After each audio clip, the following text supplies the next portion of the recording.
right, a story just came to me when I was up in the Yukon. I worked up in the Yukon as a smoke jumper.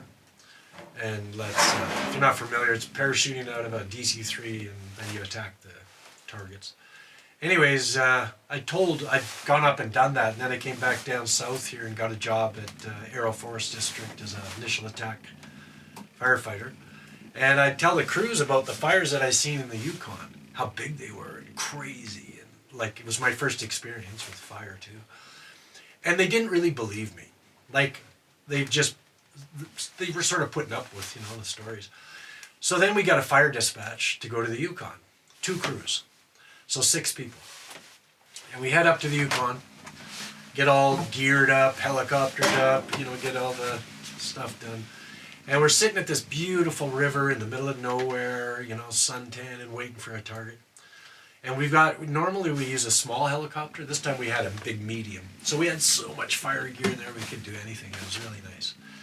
And we're laying there and, funny story, Ken Ross, the other crew leader, and his buddy that works for him there, what was his name? Evan? Anyways, they had this big wrestling match when we were up at this other fire dispatch. And Ken put his neck up and he's like this, all the time, like at the base, everywhere. And we get this fire dispatch. And he's all freaked out about us, like he's scared he can't work, like he's gonna have trouble. And he's a supervisor, but still.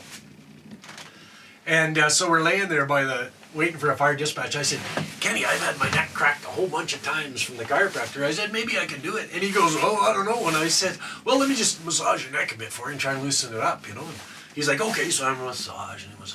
Then I'm grabbing it and turning it a bit. And then and he's like, oh, that feels good. And then I do the old chiropractor thing. I go, and it goes, crack! And he's a big, kind of angry guy. He jumps up like he's going to kill me. And he goes, oh, thanks! And he's all better, and it wasn't 2 seconds later, fire dispatch. So we jump in the chopper and we lift off. And we're heading north, and I punch in the coordinates and GPS, all that jazz. And we're flying, and I go, okay, an hour and a half flight. And they're like, holy. So everyone's taking in the scenery. And this pilot, I'd known him, Jose, from years ago.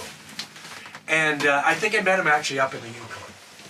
And he's still up there. And so he's flying along, and I said, oh, there's a fire.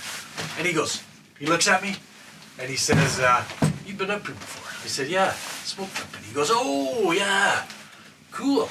And I said, yeah. And then the crew in the back, they all got headsets on, and they're like, what fire? Where? Because they're all keen to see what it is.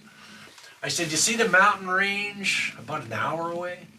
And you look right above it. You see that big white cloud? Well, that's a fire. No, it's not. It's a cloud. No, it's not. It's a cloud. Everybody agreed it was a cloud, except me and the pilot. So I look at it and I go, oh, the fire just went rank 4. And they're like, how can you... They're giving me dog lips, right? Because apparently I'm the authority in the Yukon. So anyways, flying along, and I look at the bottom of the cloud and it goes black. So what happens when it goes black? White is a smoldering fire. When it goes black, it's starting to burn and put off gases it can catch on fire. So it goes black. And I said, look at the bottom of that cloud and watch it. What? I said, yeah, it's going black. They're like, yeah, fire's right below it. It went rank 4. So we come over the top of the ridge, and 2 40-hectare fires are burning. They're burning from the floor to the very tops of the trees, and not too much past. So that's called a rank 4 up there back in the day. And they're all just like, what? So we fly down between the fires. And the pilot's like, well, what do you want to do? I said, well, let's check for water source. So I said, just figure 8 them. So we're flying around these 2 fires, figure 8 in the helicopter like this, while the crew's never seen a fire that big. Never. And they're just taking tons and tons of pictures. And so we fly around, and as we go back around this little lake, I see one of the Yukon cruises down there. So I go out the window and I give the salute, which is actually like this. And they give me the salute, so we know each other's there. So I figure 8 the fire, and I figure they're going to pincer from that side, we're going to come in from this side because there's a creek. So we come in, and I tell the pilot, yeah, just down by the creek there. He's like, okay. So we land. I don't hear the back door open. So I wheel around to look, it's not open. I look at them, and I'm like, get out! Like, what are you guys doing? On a, on a normal situation, they'd all have their headsets off, unbuckled, ready to get out. So they unbuckle, get out, they all get out, and they're all on the ground. And I go, get the gear out. Like they just were so freaked out by these huge fires. So they pull all the gear out, right? And as they're pulling it out, I'm on the radio doing whatever, talking to the pilot. And no sooner did they get the gear out, as I'm climbing out the front door and shut it, they get all the gear out, the last box is out, and they all pile back in the helicopter. And I'm standing there going, what are you guys doing? I'm like, oh. I said, get out here. And they're like, so they all jump out, and I go, down. And they're down, and the pilot's laughing like he couldn't believe it. And I go to Jose, I check them to make sure they're all okay, because they're all kind of all over the place. So I watch them, and then I go, okay, man. And he flies away. And they're like, what's going on? We thought we were going to evacuate and get rid of the gear to get out of here faster. I said, no, we're here to fight fires. And they're like, what? I said, come on, Roy, get the pumps. I want 2 Mark 3s of the pumps. I want hose on there. I started yelling at them to give them direction so they get out of their condition. So they run the hoses to the fire. And they're getting near the fire, and they're probably 200 yards away. And they're doing this. They're not knowing what to do. And they've got the wrong nozzle on. They didn't know, right? But we didn't talk too much about it. Because you never know what target you get. So I said, okay, penetrating nozzle. And I said, zigzag the hose like this so I can advance. Because you got to do it quick.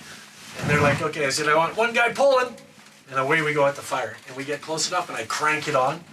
And it shoots a stream like about this big. And Mark III's have a lot of pressure. And I just literally start at the bottom of the trees, and I go straight up and down like this, and it just opens like a curtain. The flames disappear just like that. It opens like a huge curtain.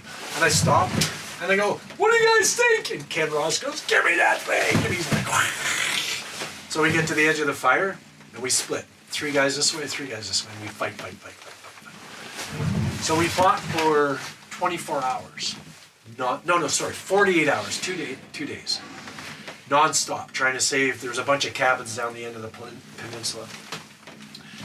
We ran out from Pincereen off with the other crew. We could have maybe hiked, like it was so big to get the hose, more hose.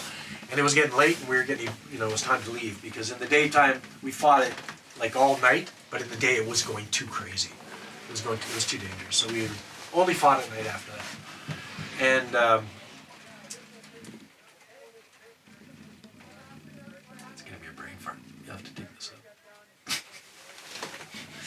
anyways, we were a hose leg short when we left. That's all. And the fire was smoldering. And we're like, okay, it should be good. We came back the next day. It passed there. It went rank 6. We evacuated. There was nothing to save. It just kept burning. So the other crew boss, they brought in, by the time we came back, we landed and landed at the fire camp we were sent to, and it was by a local tribe up in Mayo. They took care of the whole thing. And we arrived, we fly in, they got the shower houses, they got everything. They got food, everything. It's all set up. There's probably 80 Indian natives. They used to like to be called Indians back then. Anyways, not one of them would look us in the eyes. Not one of them. They'd look and look down, look and look down. That was it. And we were like, oh, this is going to be a rough week, So we go to bed, because it was middle of the day. We went and had supper, T-bone steaks, and then went to sleep. And I get up. I put the crew down by the river, and this creek, so we'd all sleep through the noise. And I get up first. I go down. I go up to the girl at the counter, and she's like, and I said, is there any coffee? And she just points. And I look, and it's the bush. So I go, okay. So I start walking that direction. How's it going? Hey! Hey, man. How's it going? And I end up at this fire. Oh, hey! We're filming right now. Oh, are you? Sorry. Move that way. The cameras behind you. So anyways, I come out to this fire, and there's this old guy sitting there. So I sit down, and he's got the big coffee pot, like that. Aluminum, the old ones. So I sit and wait. Oh, this must be the coffee spot. So I wait, and he looks at me, into me. Looks at me, I'm like, He's like, "No." So we wait, and then he gets up with the ladle and he just smacks the side of this thing and all the coffee grounds disappear.